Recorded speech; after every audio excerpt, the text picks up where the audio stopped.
Hi, a very good afternoon, everyone. Thank you for joining us today for our webinar. My name is Zhihan, a research assistant at SSR. In July each year, our webinar features selected honors thesis of graduating social work students. This is the first out of the two webinars. Dr. Charmaine Lee, our research fellow at SSR, will be moderating this session today, and she will introduce the student presenters later. Before I hand my time over to her, I'll first make a few announcements.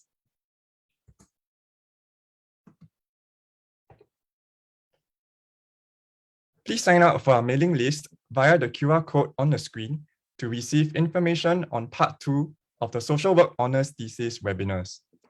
It will be held on the 11th of August in the morning, and the topics include youth mental well-being, help-seeking behavior, and the cultural competence of social workers.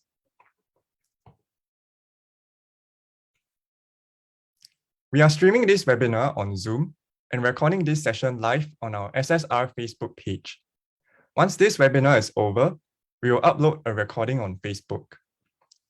By participating in this Zoom webinar, you consent to this recording and for SSR to use it for publicity purposes. During our Q&A, you may post or vote for questions via our Pigeonhole link in the Zoom chat. Or turn on your camera and microphone to ask your questions directly. For today's session, as our speakers will be presenting on different topics, please indicate who you are addressing your questions to. We will not be taking questions from the Zoom chat and the Facebook comments section. As we have a limited amount of time for Q&A, we apologize if we are unable to address all questions. And with that, I will now pass the time to Dr. Charmaine Lee. Thank you. Yeah, thanks very much, Zhihan, for the brief introduction. And thank you everyone for joining SSR on one of our part 1 of our webinar series, which basically comprises presentations from our recent graduates from the social work department. And today we're gonna have 3 of our recent graduates come to present what they did for their honors thesis, which I think is quite interesting when I saw some of their presentations. And yes, hopefully this will be this variety of topics that we have today for the audience will be beneficial for everyone here. And if you are a student and you are thinking about what a good honors thesis project would look like, hopefully the 3 presenters today will give you a better idea as well.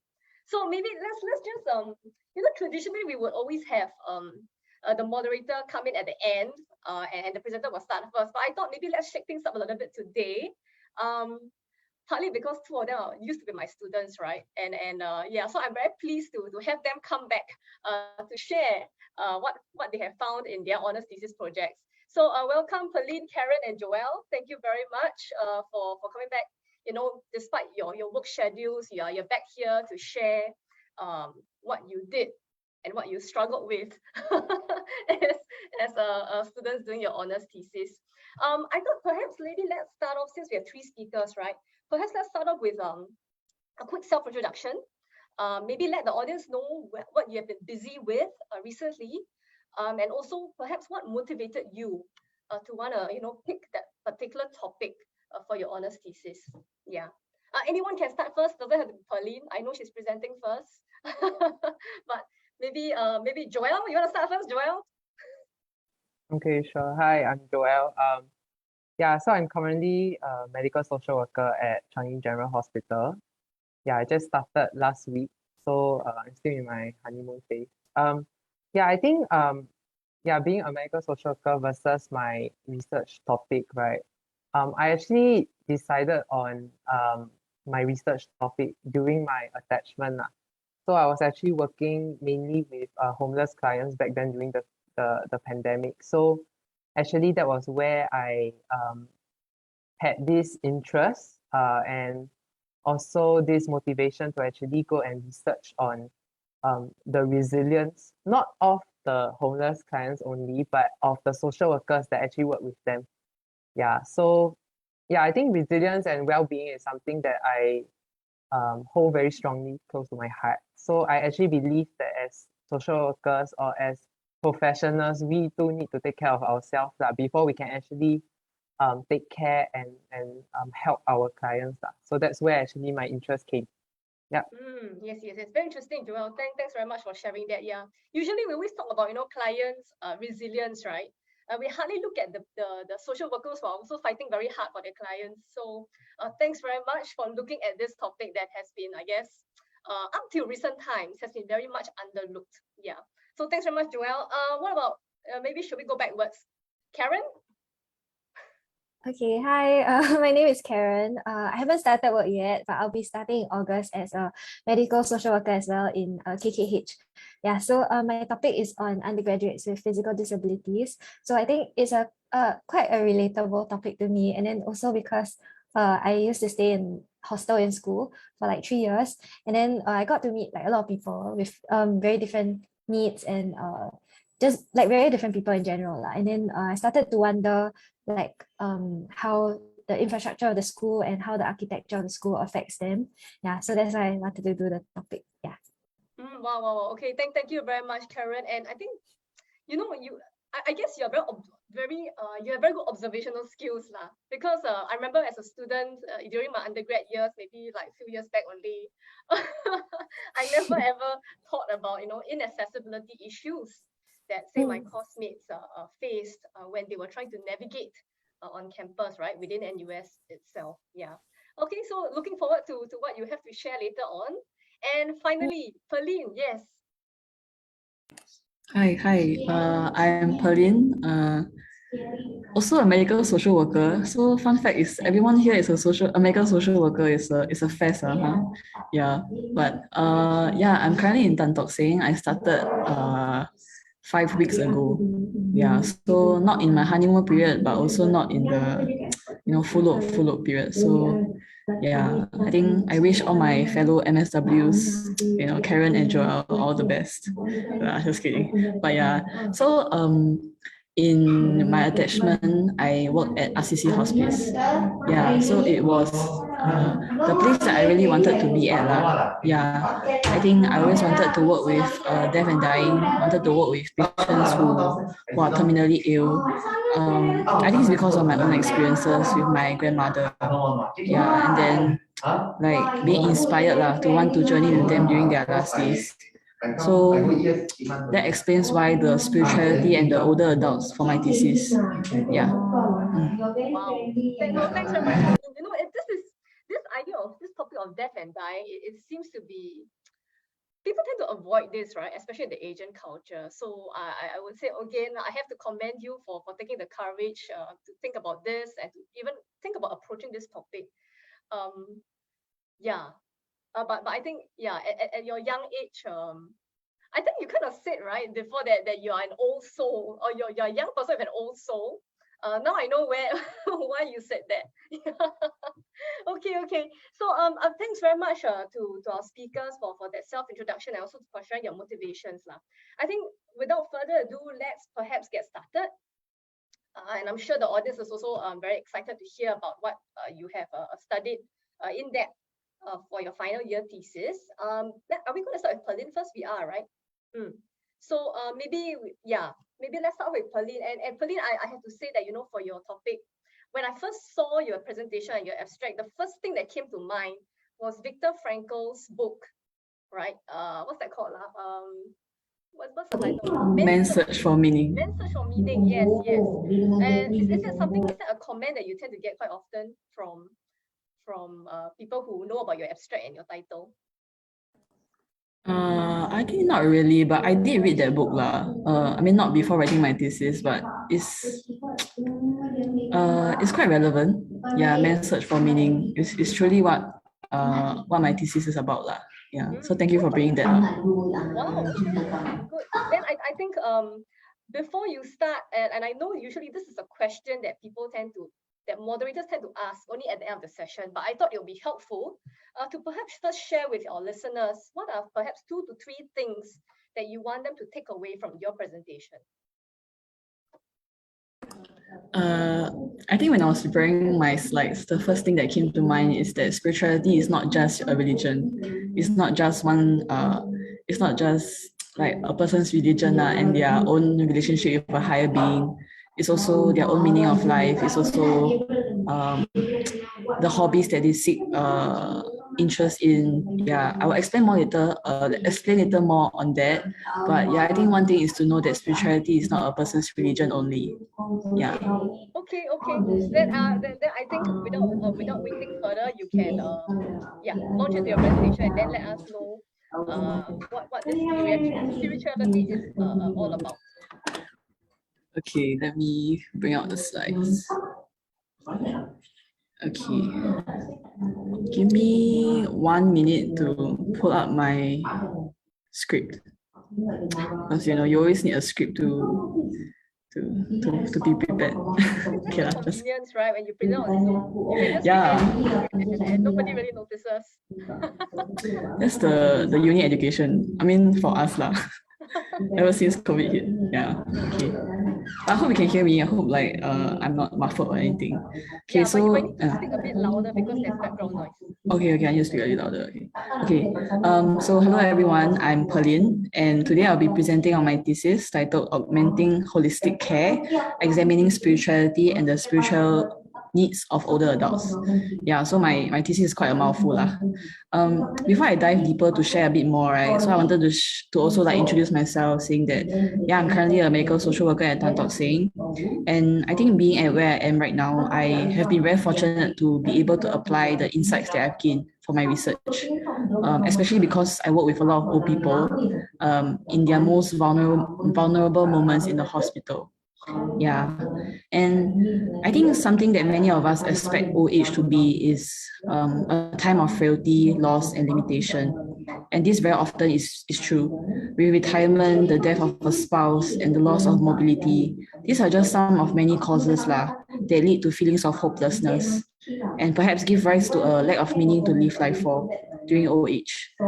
But I mean, whenever you think about it, it doesn't mean that all older adults should give up whenever they experience a setback, a loss, or a limitation, right? And the question that always prompted me to come to this research is how can and where do older adults draw their strength and derive a meaning from? So it's quite relevant to what Shamin said, right? Men search for meaning. How do we search for meaning even when we experience a setback? Yeah. So what is spirituality? Yes, this is the biggest question, right? Everyone see my thesis, then they're like, huh, what is spirituality? Yeah. So there are many scholars out there who have attempted to define spirituality, but the definition that guides this research is from McKinley, which states that spirituality is the core of each person's being, an essential dimension which brings meaning to life, the perception of the ultimate being as a person, as well as a relationship with God and other people. Okay, take some time to digest. I bet this made you more confused lah, because it's actually even more abstract than what is spirituality. Yeah, but at the end of everything of the thesis presentation, if you don't remember anything that I've said, just remember that spirituality is not just a person's religion. Yeah. And there are 4 parts to McKinley's definition of spirituality. Firstly, by saying that a person is spiritual at their very core, it means that as helping professionals who wish to provide holistic care, we cannot disregard the spiritual dimension of a person. So very often when we think of the BPSS framework as social workers, right, which is the core of our work, it's only the first 3, only bio, psycho, social. Then spiritual is just thrown into the dustbin and never retrieved back again. But yeah, what about the spiritual when it is the core of a person's being? As I was practicing the BPSS framework during placements or in my work currently, I think I also often wondered if I'm providing the true holistic care to my patients, if I had not considered their spirituality. Yeah. And secondly, a person's spirituality looks at what gives them meaning in life. I think I wanted to pause the presentation here to ask everyone here, what gives you meaning in life? Yeah, what gives you you and you only meaning in life? Sometimes it can be such an easy question to answer, right? For example, I can say it is my family, my work, my friends, etc. But what happens when what used to give you a meaning in life no longer exists? For example, through the loss of a parent or a child, the loss of a job, or even the loss of freedom because of limited mobility. Yeah, so even in the medical setting, this happens a lot, right? You lose a loved one, you lose your limbs because of diabetes, things like that. Yeah. And third, spirituality is being able to see a person as a human before their roles and responsibilities. So I think being able to acknowledge this really affects how we interact with clients as helping professionals. When we speak to clients or patients, we don't see them first as mothers, daughters, or sons, worker or employer. We also don't see them as their illnesses, their disabilities, or their problems. What we see in front of us is a person who deserves to be loved and deserves to be treated with dignity because they too, like us, are human beings who desire to be listened to by an attentive heart. Yeah. And lastly, spirituality is interpersonal in nature. As humans, we find meaning in relationships, be it with a higher being that we call God, or with the people around us. Understanding the interpersonal nature of spirituality changes the way we work with our clients. And it will mean working with family members to alleviate or mediate tenuous relationships, or talking about one's religion and their relationship with God. Yeah. And because of that, spirituality is not just a person's religion. It is also the individual's personal meaning to life that goes beyond their relationship with a higher being. It is also their relationship with others, their hobbies that they find meaning in, and their personhood, which is their worldview and belief system. Sorry, I see the comment that is there a way to remove the background noise? I'm so sorry, but this is a common space. Yeah, I cannot. Hope you can hear me better if I bring it closer to myself. Yeah, and so that was the groundwork of the thesis, right? And where I hope that we have come to appreciate the importance and necessity of one's spirituality. And to take things further, how I sought to understand the spirituality of older adults was through qualitative research, where I conducted semi-structured interviews with 9 older adults above the age of 55. So in my lead review, I observed that people of different gender, religion, and cultural background had different perspectives towards their own spirituality. And as such, I sampled my participants purposively with the intention to get a variety of responses. So from the research, I managed to identify that the three key spiritual needs of older adults are to 1, rediscover a meaning in late life, 2, maximize life in the years ahead, and 3, to find hope amid suffering. Although all 3 are important, I wanted to elaborate on the very first identified need, which is to rediscover a meaning in late life. So in my interactions with the participants, many of them have shed light on how the search of a meaning and purpose in life is far from needed during their younger days, because there were goals, objectives, and milestones lined up for us. After education, it is work, and then to get married, and then to build a family, and then to strive in their career. There is not a salient need to intentionally search for meaning, but progressing into old age, it means roles of being a parent, employee, and caregiver, amidst many others, are increasingly relinquished. And symbolically, the older person is being released from the structured life course that the natural order has in place for the individual, and he or she is left to venture on their own to find out what they would like to pursue in their remaining years. Yeah, so for those who can adapt and navigate life by rediscovering new reasons to live for, aging is a meaningful process. But for those who can't, this transition can seem like an aimless search and lead to feelings of hopelessness. For example, many of the participants, even my own parents, are tied down by the tight association between their work and their own identity. To them, what gives them their meaning in life is their role as an employee and their work in their organizations. But the question is, what happens upon retirement? And thus the need to rediscover a meaning in life is especially important for older adults. And something about having a strong spiritual footing and knowing what gives you meaning in life, despite the changing circumstances, is helpful for older adults, especially because it is a time where individuals experience increasing limitations. So like Peter, one of my participants, who says it is factual that we deteriorate physically, but it is about the mindset and the spiritual self. The natural deterioration of the physical body is not something that can be prevented, but the expectations that we have can change. And the perspective that we have on our circumstances can change even when our circumstances don't. Yeah, so that's something that we have to realize, and we also I also gain from my participants during the research. And at the same time, although spirituality has its protective factors, it can have its negative effects when older adults dwell too deep and think too far ahead to consider possible losses and limitations, leading to feelings of hopelessness. So, for example, an older adult who knows that they will have their leg amputated due to diabetes will lose their hope to live, refuse medical compliance, and retreat from friends and family. Spirituality can also be of concern when older adults cannot explain or find answers to justify their situation. For instance, not being able to understand the death of a child, of a younger one, for a parent, or not understanding why they are suffering from lung cancer when they have never smoked in their entire life. Yeah, like some patients, they will say, I never smoked before, but how can I get lung cancer? And these are things that we cannot explain, but yeah, it's the reality lah. Yeah. Okay, moving on to what is the role of social workers in providing spiritual care. I think back to the very core of what this research is for, my intention was to augment holistic care and think of how we can support older adults in a way that considers all aspects of their life, but including their spirituality.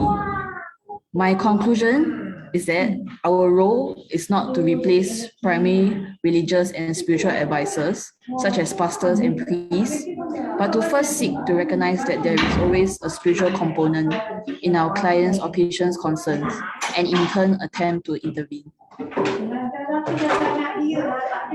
So it means beginning from assessing spiritual needs through asking questions such as the one I had posed earlier. What gives you meaning in life? What keeps you going even when life seems so tough? Or even what is important to you in the current moment? So it may seem like very common questions that social workers will ask their patients or clients.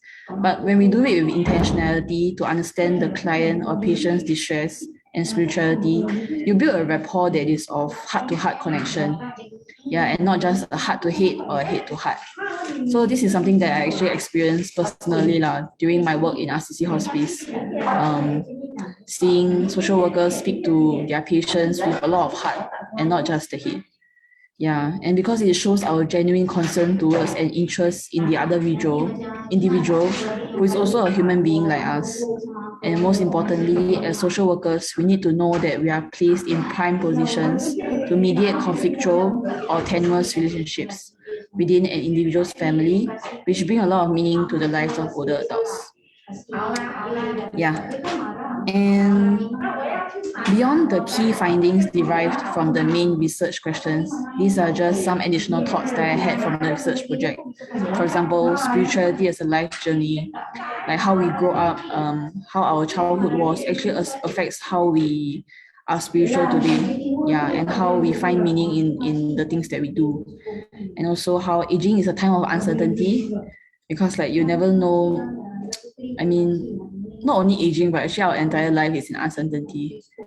Nothing is certain, and we never know what is going to happen next. Yeah, and the desire for answers or explanations can always manifest in fear. And the last thing is to make spiritual adjustments in later life.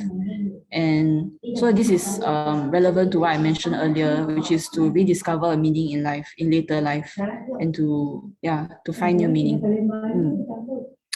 Yes, and so that is the end of my presentation, and I sincerely hope that you have taken away something for you to reflect and ponder on for your days ahead.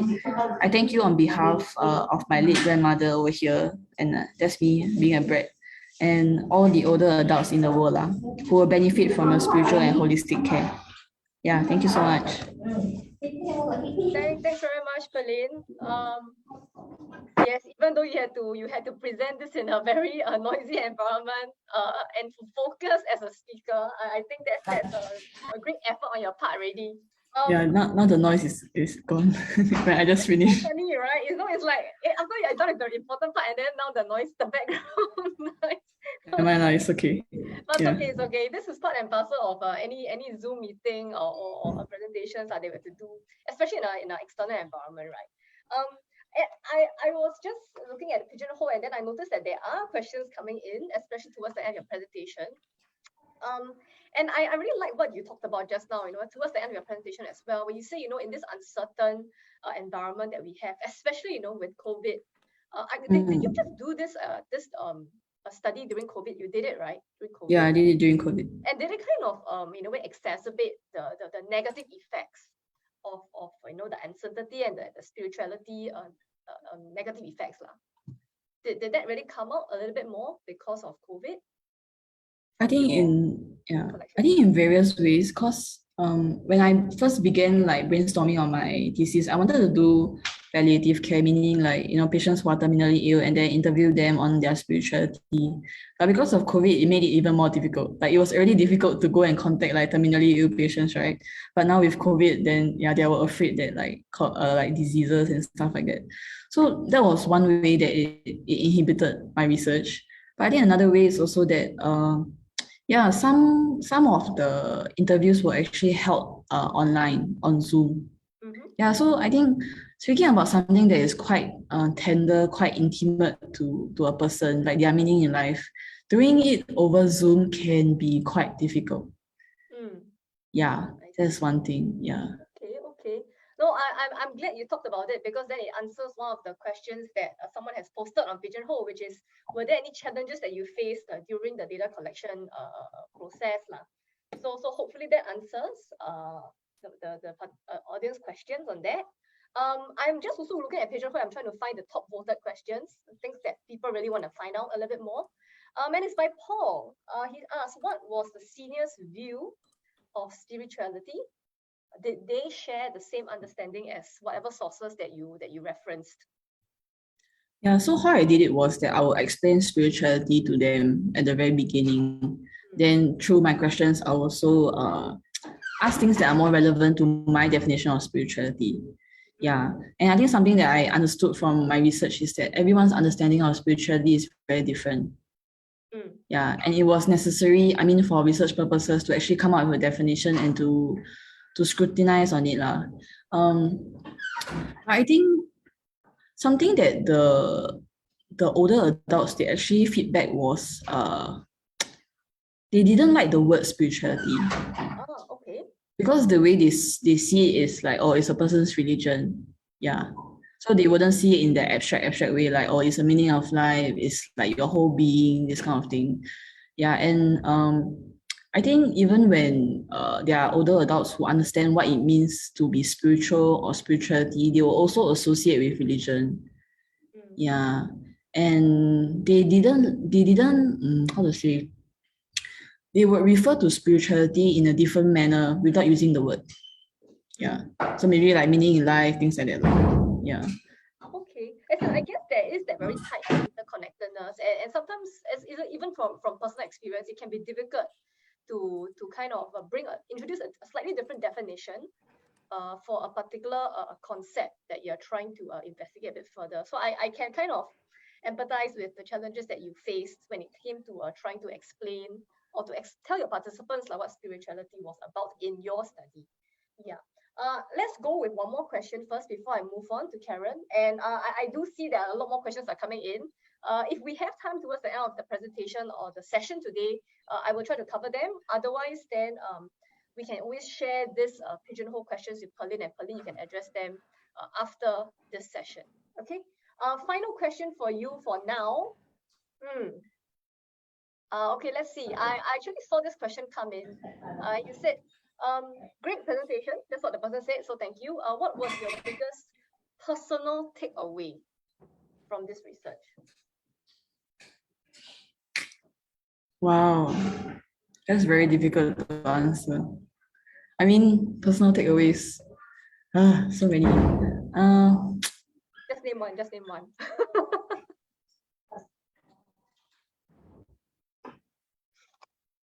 I think it is to cherish everyone's spirituality. Yeah, I think across all the older adults that I've interviewed and have interacted throughout my life, I think everyone grew up very differently. They hold very different worldviews. They find meaning in very different things. And yeah, it just shows how spirituality can be very diverse, can be very subjective. And when you truly come to embrace someone's spirituality, you come to embrace the person now. Yeah.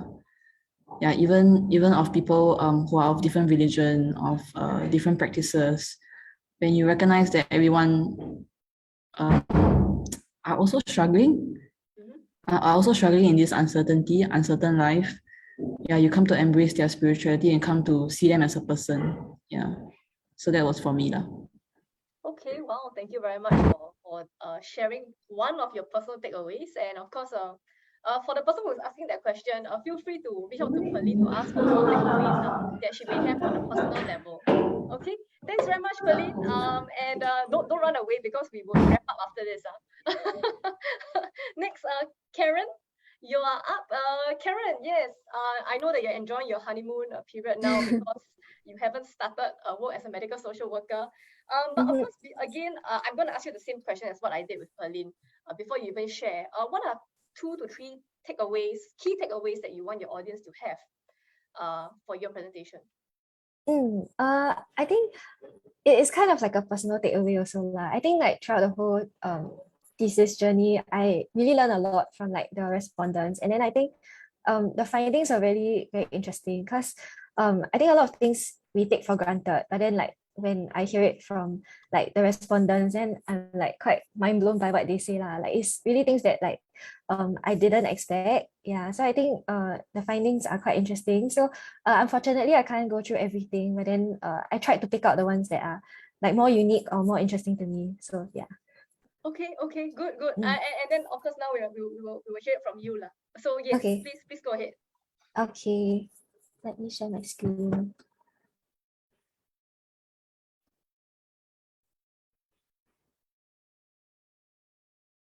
Okay, so hi everyone, my name is Karen. This is my thesis topic. It's quite long, but yeah, it's on undergrads with physical disabilities. Yeah, so this will be the agenda for today, and we'll go into the research questions. So for this, I have 3 main focuses for the paper. The first one is on academic support. So firstly, it investigates the different types and levels of academic support in the physical, social, and emotional aspect of the respondents' academic experience. The second one would be academic barriers. So it explored the predominant barriers in affecting respondents' academic experiences that impeded them from achieving similar school experiences as their counterparts with no disabilities. And finally, the last one is on future aspirations. So as respondents transition into working life post-graduation, topics such as their perception towards anticipated opportunities and challenges in workplaces were discussed. Yeah, so the sample consisted of 3 groups of participants. I will elaborate on them later on, but for some context, there are 6 respondents who are engaged through individual interviews, and this contributed to the main findings of the thesis. And for the other 2 groups, focus group discussions were conducted, and the data collected were only used to supplement the discussion portion of the thesis and were not included in the findings. Yeah, so for the 6 respondents, 3 of them have mobility impairments, 2 of them have partial hearing loss, and 1 has visual impairment. Yeah, so for the third and second group, they were made up of the staff from Student Accessibility Unit and as well as the student volunteers from NUS Enablers. So what these are, SAU is a service within the university that is dedicated to supporting the range of accessibility needs that students may have, while NUS Enablers is a student interest group dedicated to the creation of equal opportunities for students with special needs on campus. So although the FGD contents were not reflected in the findings, but it served a huge purpose in helping me understand how the university's support groups and services operate, and to gain insight into the participants' views about the topic. Yeah, so with that, we can move on to the key findings and discussion portions. Sorry. Yeah, so this is a quick summary of what I have in the different categories, but due to time constraints, I'll only go through like the ones that are indicated here. Yeah, so for the first finding, it is on physical adaptations. Yeah, so this is especially for respondents who are wheelchair users, and they commented that they cannot access the middle portion of the LTs as those are only accessible through the stairs. It is made worse if the class size is small, because the classmates would typically congregate at a certain area closer to the lecturer, and because of that, sometimes the respondents feel lonely, or they may feel that they cannot really hear the class very well because of where they are positioned in the lecture theatre. Yeah, so there's also some points on like the furniture within the LT that could also hinder conducive learning. So because of the way they are arranged, sometimes the like portable tables that are meant for wheelchair users may not be in a very good position, or there might not be a lot of space. And I remember one of the respondents mentioned that like sometimes his things will like start to fall off the table like during the class because the space is so small. Yeah, the next point is on online learning. So for students who use a wheelchair or students with visual loss, the troubles of transportation were greatly reduced. Furthermore, there were also emergences of new opportunities where respondents were able to enroll into modules that were otherwise they will otherwise not be able to do so in like a physical setting. So in addition to that, through the online platforms, classmates will not be able to tell that the respondents had a disability. So this allowed a lot of respondents to feel like they could take on a new persona and divert attention to themselves instead of their disability. And finally, respondents also mentioned that the online schools boosted accessibility in terms of retrieving school materials, which became digitalized. So unlike in secondary school or in junior college where students have fixed classmates, university education is much more fluid. So this means that students might not have the same classmates every semester. Because of that, a lot of respondents feel that there's a lot of awkwardness in the presence of unfamiliar faces, as they could have less understanding towards the respondents' conditions. At the same time, I also like to highlight the importance of support systems like SAU here, because a lot of the respondents commented that SAU has been the consistent figure throughout their university journey amidst the changes every semester. So in terms of experiences with the systems within the university, there were a lot of comments that although administrative staff may be well intended, but sometimes they can also be very rigid. A few respondents were in unison in their ideas about the way administrative matters were handled, where students' suggestions are sometimes not heard or addressed. With regards to matriculation, especially for students with disabilities, there seem to be inadequate knowledge about the administrative process. So students with accessibility needs are supposed to visit the university health center with relevant documents to make their requests, and specifically trained doctors will attend to them. However, for one of my respondents, although he followed all these procedures, he met with a lot of hiccups as admin staff were unclear on what to do and even gave like conflicting instructions.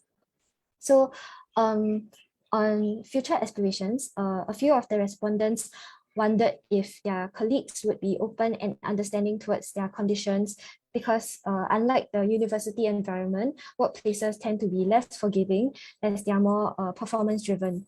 So respondents shared many insecurities about the disability possibly interfering with the completion of tasks, or having the need to constantly justify their abilities with results.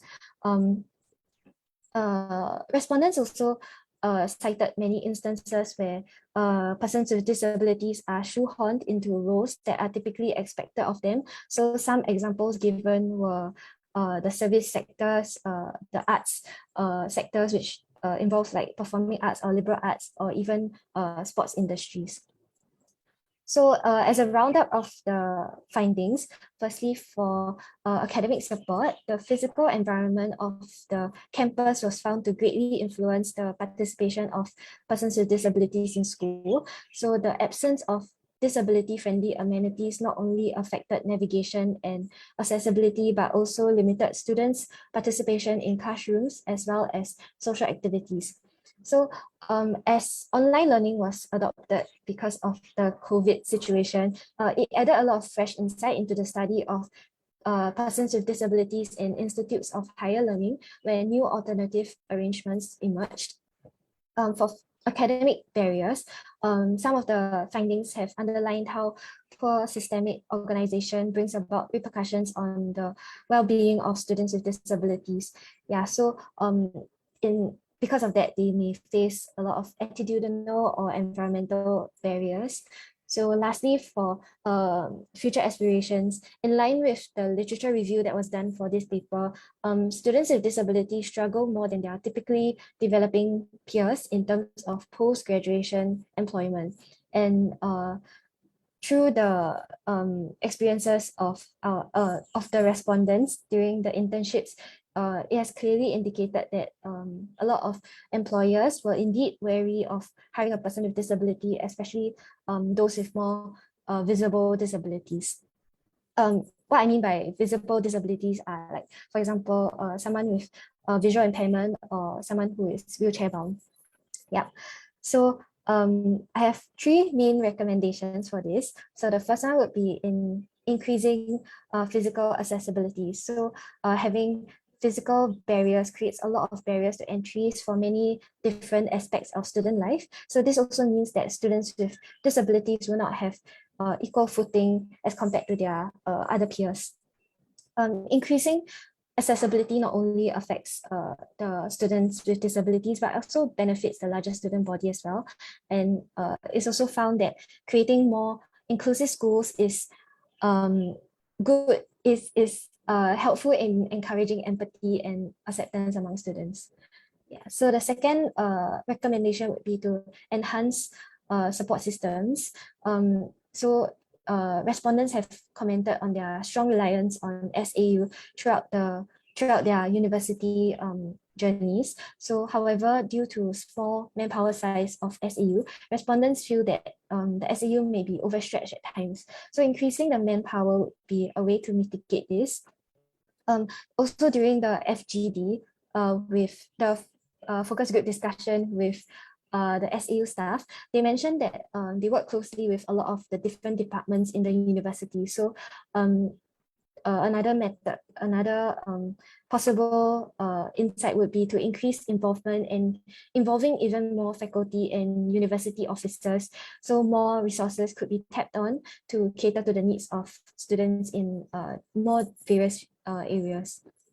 The last one would be on increasing public education as well as public awareness. So although people may come from a place of goodwill, but their lack of knowledge and trust can lead to their gestures being perceived by persons with disabilities as inappropriate or demeaning. So with better education on the topic, many misconceptions can be corrected, and with better knowledge as well, interactions with persons with disabilities can be done in a more respectful and non-hurtful manner. Yeah, so I've come to the end of my presentation, so feel free to ask me any questions. Yeah. Thanks very much, Karen. Wow, as you were presenting, I was checking the pigeonhole, and now there's one a question. Oh no, actually there are two questions for you. So I thought, okay, maybe I'll ask the questions on pigeonhole first, right? So first question is for those with visual disabilities, right? Those with vision impairment, did they share how they actually went about online platforms because during COVID we would have online learning and everything. A lot of times it requires us to be able to see the screen, right? So of course there are accessibility tools there, but I guess persons with visual disabilities, they would still encounter difficulties and challenges. What did they actually share? What were those challenges? Actually, for me, the respondent who has visual impairment only has like partial visual impairment. So he was still able to like look at the screen, but then for him, he will have to go really close to the screen to look at the words and all. But then I think with online learning, it really helped because a lot of things were digitalized. So they could use like those softwares where they can hear the PDF of like the materials. Yeah, so I think for that respondent, it was really helpful to have like Zoom classes. And then yeah, so I think for him, he also shared that previously in like secondary school or JC, he used like this device called the magnifier, if I'm not wrong, if I remember correctly. And then so it will help to enlarge like the small prints in like the hard copy worksheets.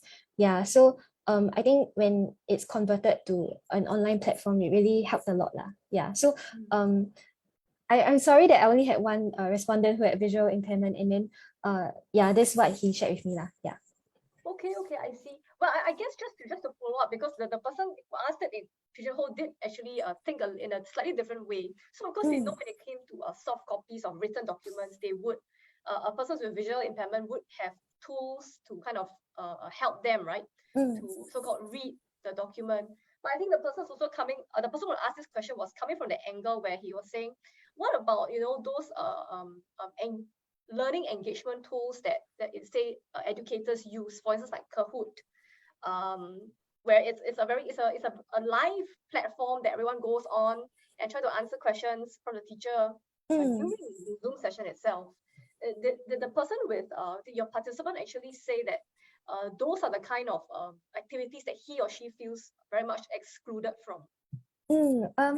Actually, for like during the interview, unfortunately, we didn't really touch on that. But then, I would say that for most, if not all of the participants, they mentioned that at the start of the semester, they usually inform the lecturer of their condition. So I would think that like for this participant, like he also mentioned that a lot of times he would like inform the lecturer of his condition, and then he has also a good experience with one of the lecturers who would really craft the lesson such that it's very inclusive for him as well. So I think that's what the respondents do lah, which is to inform the lecturer beforehand, and so they can like craft like or come up with like a very inclusive learning environment. Yeah. Right. And so of course that also in a way the educator, or rather the lecturer, has to play his or her part in terms of trying to craft material that is that considers the inclusiveness right, of the materials that we provide. But also of course the students themselves with disabilities, it's also important for them to play their role by telling the lecturer beforehand, so that it doesn't disrupt the materials or our planning phase right? Speaking as an educator myself, I would definitely appreciate if students were to tell me, oh, I have this particular disability, or I require materials to be presented to me in a particular format. That's definitely very helpful. We do have a couple more, 1 more minute thereabouts, and I have one more question for you. Someone asked on Pigeonhole as well. Other countries have disability student advocates, right? So these are students who have a certain disability and they are pushing for certain accessibility rights, say on campus, for instance, right? Would you actually recommend something similar to be done, say in NUS or in Singapore?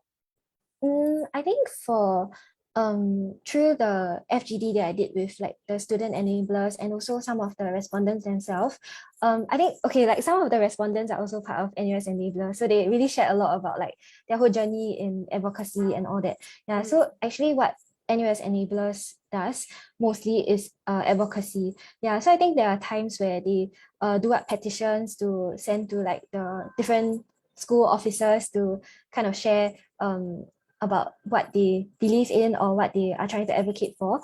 Yeah, so I think in NUS it is there are instances of these happening, but I think it's not as they are not as loud, like, yeah, as compared to other countries, I think. Yeah. Yeah, I think in Singapore we tend to be less vocal, I guess, or openly vocal about certain things. But I do see the trend shifting with the younger generation, right? So definitely there is some level of hope in that. And I actually wanted to let you off with that question, but I saw someone else ask a burning question that I have as well on Pigeonhole. And this person asked, do you actually share your findings with the Student Accessibility Unit? As well as what's the other office? I forgot the NUS name. Enablers. Yeah, NUS Enablers. Yes. Did you share with them, and what was their response? Yeah, I did share with them. Actually, in fact, at the beginning of like the when I was liaising with them, they also like they were very eager to like get my paper after I'm done also. So I think they are very enthusiastic in like the whole process lah. Yeah. So I think as of now, there hasn't really been a lot happening after I shared with them. But I think it's also because it's from what I know, it's like the first time there is a paper done on like accessibility in school. So I think there's a lot to like learn about it lah. Yeah. So I think if there are any changes, it might be a bit slower, but yeah, it could happen lah in future. So I guess there's hope that change is happening, but it may not happen quickly lah. As with most things that we try to advocate for. Right. Okay. Thanks very much, Karen. There actually are a lot more questions on Pigeonhole. So please, as and when, do go into Pigeonhole and check it and respond. Alternatively, then wait for Chihan to send you that list of questions and you can respond after that. Okay. Thanks very much, Karen. Thank you. Okay, and last but not least, we have Joelle. Who is of course also presenting from office. Thank you very much for doing that, Joelle. Yeah, so Joelle, also same question for you. What is the 2 to 3 takeaways that you want the audience to have from your presentation? I think I only have one actually. I was thinking about it.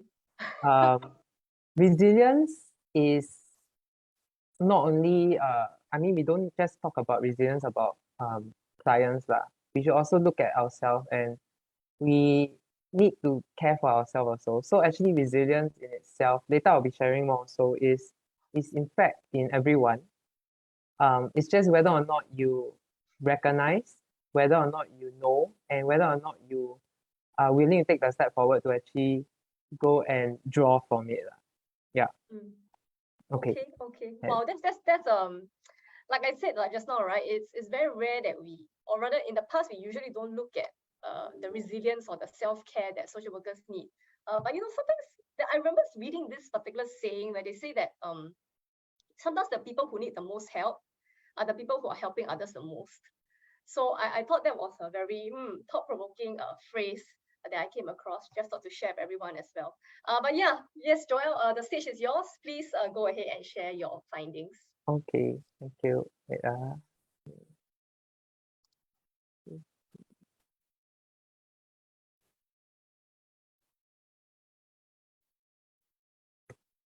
okay, sorry, y'all can see, right?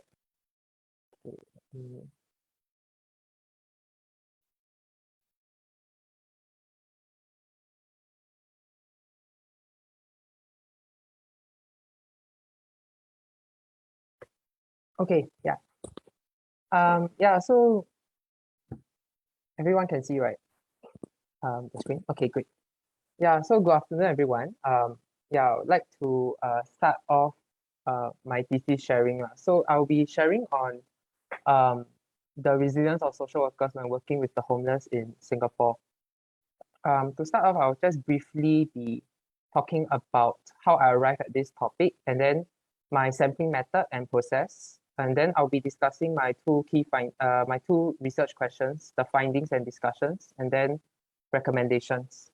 Yeah, so I define resilience as an evolving capacity contributed by multiple areas or domains of an individual.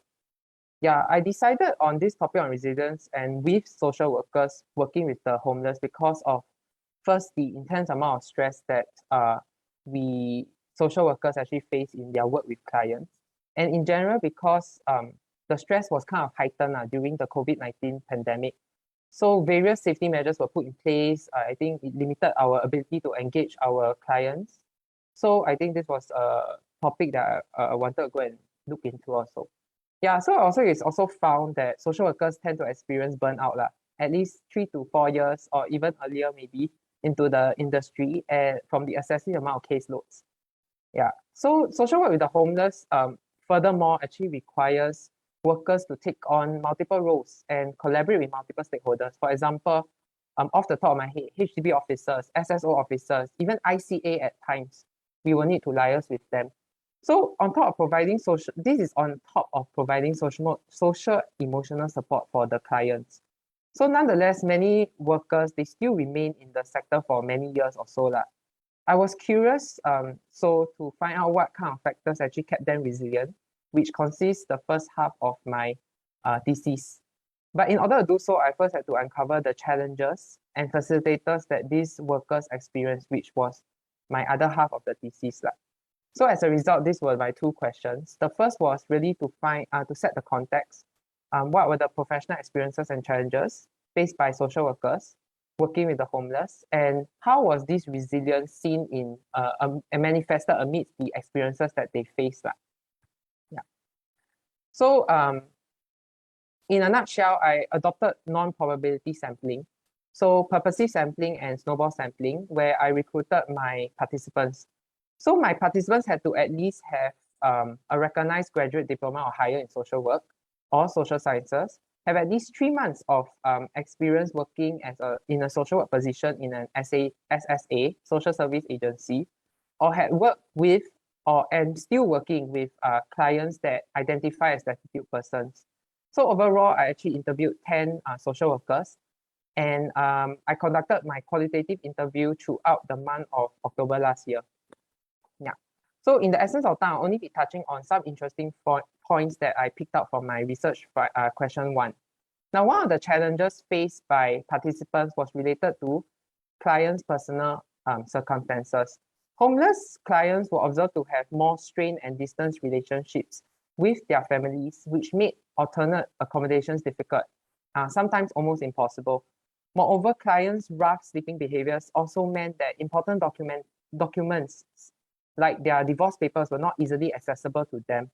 Yet these documents were important and necessary for various applications for services. Additionally, due to their sleeping patterns, their rough sleeping patterns, clients risk losing or have their personal belongings stolen by others, which might include their communication devices like their phones. This made maintaining contact with them an issue for participants. Participants also shared that they experienced challenges from their counterparts besides client-related factors. For example, participants actually voiced their frustrations with the lack of clear protocols from HDB. Some participants mentioned how they would receive conflicting information from different officers on the same application or for even the same processes. Now, contacting HDB officers assigned to them was also challenging, as officers from HDB did not disclose their contact numbers nor provided timely response to workers on their applications. Now, despite these challenges, participants shared how some of their clients were themselves motivated to change, and they were actually resourceful. So this is one of the facilitators. Yeah. So participants shared how some of these clients came into the helping process with clear objectives on how workers could assist them, while some actually prepared the necessary documents required to reduce waiting time for the applications.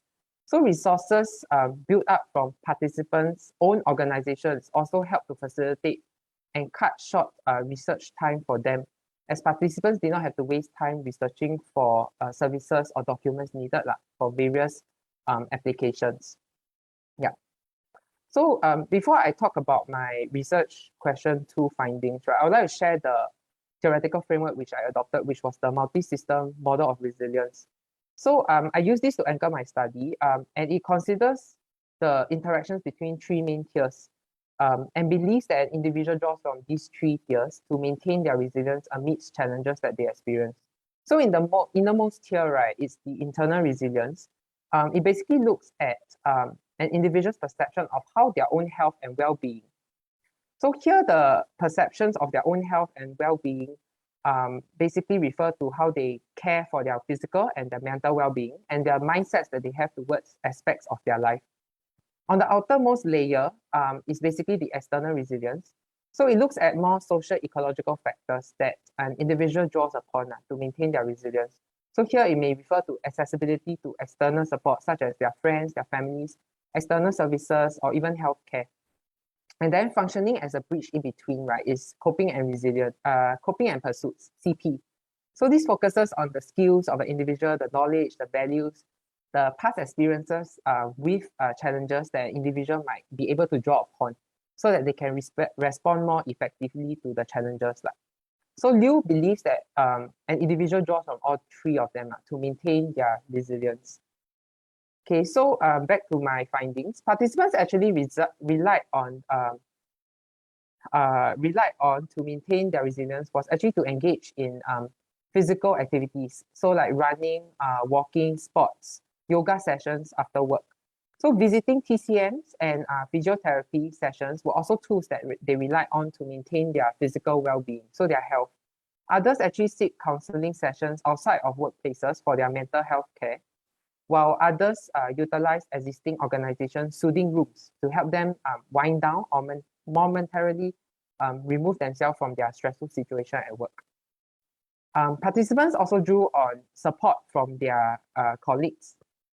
So this is the external resilience and their supervisors. So this is in the form of advice on challenging homeless clients, or even they had internal informal support groups within their departments amongst colleagues who actually had similar challenges when working with homeless clients. So this actually helped to provide that sense of solidarity and camaraderie in participants they were not alone in their challenges. Outside of the workplace, participants actually turn to their friends and their families for listening ears and alternative perspectives. So a number of participants, they were also involved in external projects or conferences. So these were all related to homelessness and the homeless situation in Singapore. And this helped them to expand their understanding of the community that they were working with, the concerns, and actually increase the empathy that they have for their clients. So some participants, organizations also had research projects with the intention of better understanding the profile that they serve, mainly the homeless clients. But yeah, okay. Finally, we go to CP. So many participants mentioned engaging in forms of personal reflections, and some of these themes were picked out, like their personal motivations to continue what they did. Participants actually held on to the hope that eventually they will see their clients having their issues resolved, or even in the potential for growth of their clients. Yeah. So others actually perceive their challenges as opportunities to better improve on their methods for engaging clients with challenging behaviors, or even fine-tuning their work processes. So my findings, right, from research question 2, I actually found that participants drew on all three tiers of the MSMR model to remain resilient among their challenges with working with the homeless. Different participants had varying levels of resilience. In other words, while all participants were found to have drawn from all three tiers, right, each individual actually drew from tiers in varying amounts. So an interesting discussion point here is that evidently there is no one right way to determine how resilient you are as a social worker. But every individual is different in their own way, which also means that your coping methods are very different. So this suggests that there is a need to provide adequate resources and support for social workers to draw upon and build upon their resilience amidst their challenges. Another interesting point was on the significance of self-reflection and its contributions towards resilience building in social workers. Now, all participants shared how they engaged in periods of self-reflection, which was true, and the themes were here as followed. But from the themes, we can actually see how participants made meaning of the challenges that they experienced.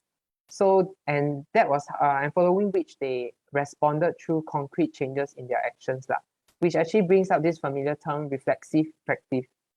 So, reflexive practice is actually described as how professionals reflect in action about their experience and then reflect on their actions, making changes to their practice. So a possible suggestion here is really on the necessity of creating opportunities for social workers to engage in moments of self-reflection, and even for us professionals to consider if we actually have these moments during our work, and what do we actually reflect on and how do we apply it to our work.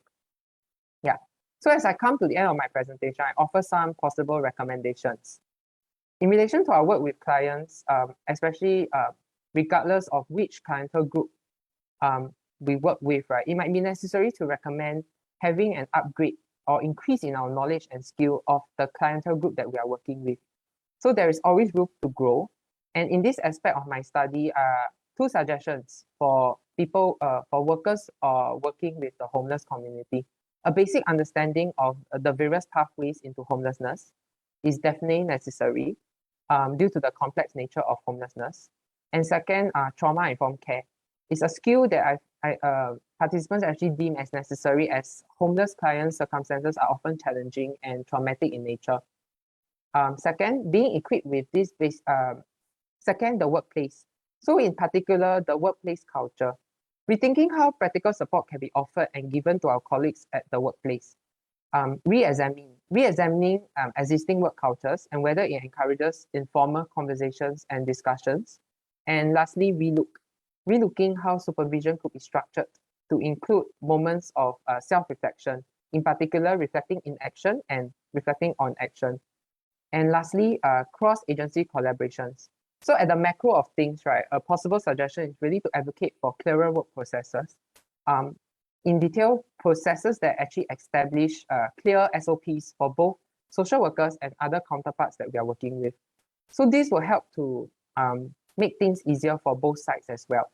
And along that lines, improving communication, such as perhaps having direct private communication lines for professionals that would actually greatly facilitate and reduce challenges to social workers in their work. And with that, I end my presentation. Thank you. Thank you very much, Joelle. Very interesting presentation. Like I said before, it's a different way of looking at a particular issue. And in this case, it's self-care among social workers who are dealing with homelessness cases, right? So I was just looking at the pigeonhole. I would think that more questions would be pouring in. But in the meantime, just to ask you a very personal question, Joelle. Are you ready for that? No, so you're gonna say something, is it? You unmuted yourself. Oh, okay, right. So you talked about this MSMR resilience model, and you kind of shared, what your participants who are social workers kind of what they told you about how they practice self-care. What about yourself? How do you practice self-care, Joelle? So I guess while I was doing this paper, I was and I came across this theoretical framework, I was also kind of reflecting upon it and applying it onto myself also in that sense. So I realized that in some aspects, I draw a lot from going out with my friends and family. So that was the external resilience here. And also engaging in personal moments of reflection. So that was the CP. So those two were those two were how I those were the things that I used to actually really self-care. Yeah. So yeah. Okay. And I think another follow-up, well, it's not really a follow-up question but you were talking about how social workers who are dealing with homeless cases have to be especially resilient, or rather ways that they're trying to build up their resilience, right? How unique are these challenges that kind of requires these social workers who are dealing with this kind of cases to be even more resilient compared to the other peers who are dealing with other types of clients? Do you think that social workers who are dealing with homeless cases actually have to be extra resilient compared to others? Um, okay, this is a little bit of a tricky question to answer, but from my very limited experience, and of course interviewing the clients, interviewing the participants, yeah, I guess being working with the homeless community, right? Actually, due to the nature of the challenges or the circumstances, right?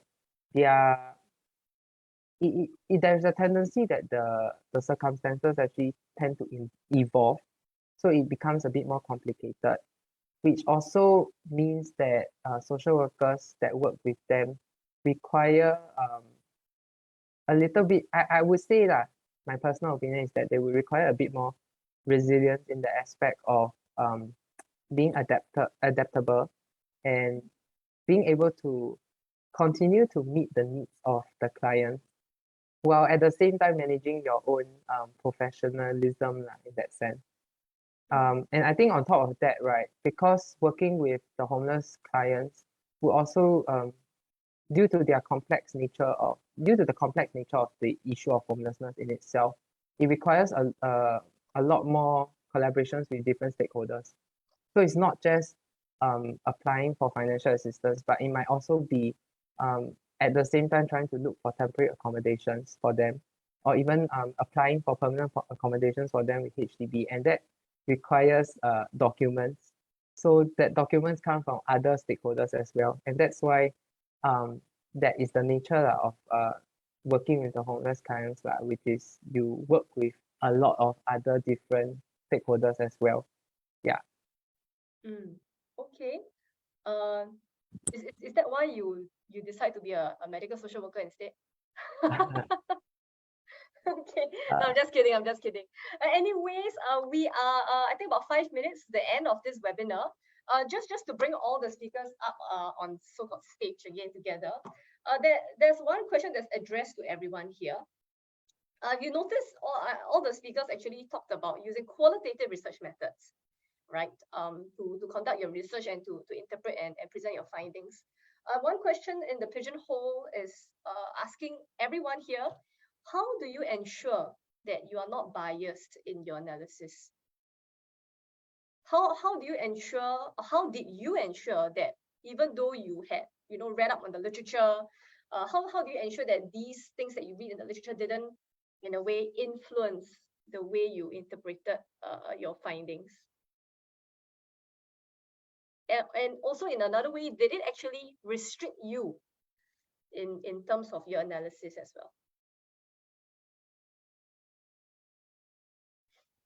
I think maybe I can go first. I think for me, it wasn't that huge of a challenge because, again, this research that I did is still quite, is not very, there isn't a lot of research done in this area in Singapore yet. So I think there wasn't a lot of like conflicting information, but rather I think there isn't a lot of research done in the Singapore context. So I think I feel like hopefully I wasn't very biased, but rather I was like learning along the way and maybe adding on to like the current data that is already available.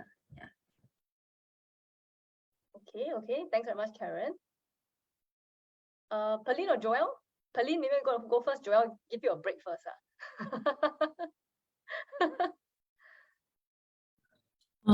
I think it's quite unavoidable to be biased. I think even as a researcher, even as a social worker, right, there is a use of self and we involve ourselves in the work that we do. And I think even in research, the reason why we decided to do this research is also because of our own personal motivations. I mean, we can always try our best to be as impartial, as unbiased as possible. But I think it's really about, I think doing literature review, like knowing what is the scope that you wanted to scope the research to. So like for myself, I think like for spirituality, there are like so many different definitions, right? But I still chose the one that I could relate with, could resonate with, and it was necessary because without the definition, I couldn't continue with the research. I couldn't like scope it down into something that I could ask the participants. Yeah, so I think if I were to do it again, it would be to involve like another researcher lah. Yeah, to do it with someone else to ensure that there's a variety of responses. There is a variety of opinions also. Yeah, that's what I settled with. Yeah. Okay. Thanks very much, Pauline. Yeah, sometimes it's useful to get someone to kind of check your blind spots lah. Okay. Thanks, Pauline. Joel, you're next.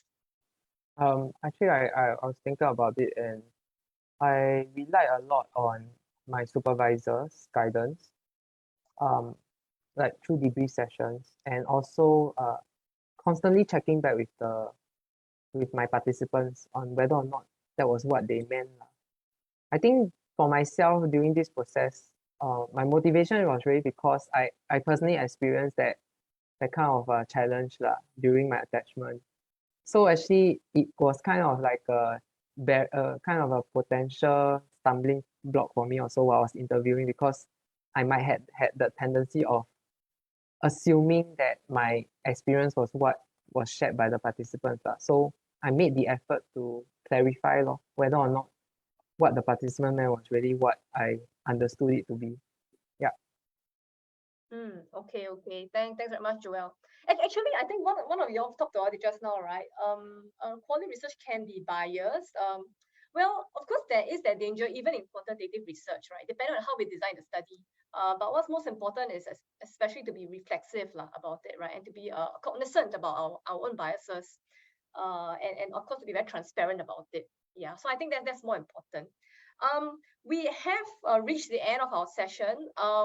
I have someone dropping me a private message asking me if there's anyone here in this audience here who are doing their honors thesis now in the middle, because usually we will do it at the start. Like we usually start now, right? Students usually start now, but this person is looking for anyone who is doing their honors thesis halfway and perhaps can connect with her. So the person was asking me if you want, do leave your contact details here so that anyone can reach out to you. Or for those who are doing your honors thesis right now in the middle of it, and you want to connect with with peers who are at the same phase as you, please just drop in your contact in the chat box. And I guess the person who's asking me this question will reach out to you lah. Okay, Ken. Before we finish off, Zhihan, there's a poll, right, to find out what the audience thought about this session. I hope this session was useful for everyone. Yeah. Oh, okay. The votes are coming in. It's like a voting machine now. And like I said, as we're waiting for the polls to come in, thanks very much to our three speakers who have taken time out of their work, except for Karen, but at least Karen still made time, right, to prepare her presentation and to share with all of us what they have found. And for anyone who wants to get some ideas, right, on say what's the future work or next steps that you can take as a follow-up from the projects that the three speakers have done, feel free to reach out to them. I think I saw a question like that on Pigeonhole, and yes, the speakers do respond to those questions if you can. All right, okay. Zhihan, end poll whenever you need to, because I'm not gonna touch that window. And without if there's no other comments and questions, we will end the session. Oh no, we can't end the session. Zhihan, you have some last words to say, right? Zhihan, yes, please go ahead, Zhihan. Okay. Thanks, Charmaine. So, yeah, once again, I'd like to thank everyone for joining us today, and for Pauline, Karen, and Joel for taking time off to share your honors thesis with us, and also Dr. Charmaine Lee for moderating this session. So I'll just have a quick last announcement about our upcoming workshops. Yeah, so we have 2 upcoming workshops on critical discourse analysis and realist evaluation for social services. And if you want to find out more, you can scan the QR code or simply follow us on our social media pages or join our mailing list to receive our regular updates from us. So yeah, that's all I have. And we look forward to the next part 2 of the honors thesis presentations that will be held on 11 August in the morning. Okay, thank you so much. Right, thank you everyone. Thanks. Thank you. Thank you. Thanks, Pauline, Karen, and Joel.